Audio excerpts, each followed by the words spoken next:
Here we go guys, heading to Sitio Matabang, Barangay Taukanga, and I think this will be our last week sa sitio. Then we will transfer to Limintuog.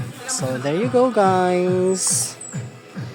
Later I will show you.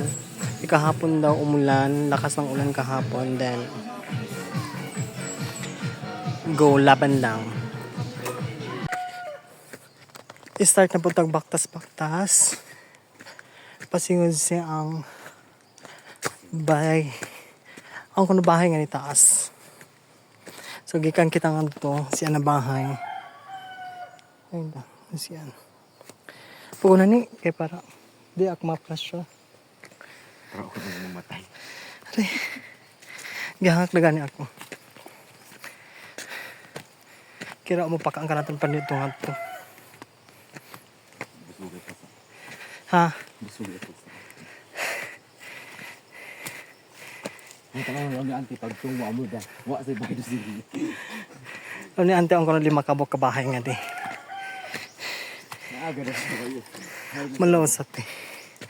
Manari si auntie lang, malapit lang manari basta magpanaw si auntie mo ng kabayo.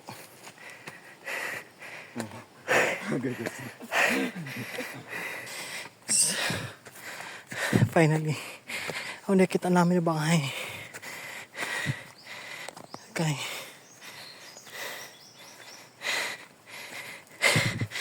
Hare Lord. Hare.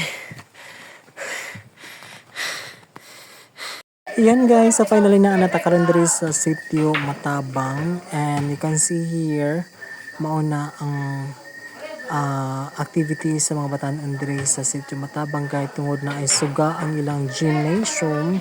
Mauna nagbasketball sila, and ang uban ana kahit tungod incline sila sa mga billiards, mao ni mga activities sa mga batanon, or even mga naay mga pamilya na pampawala sa ilang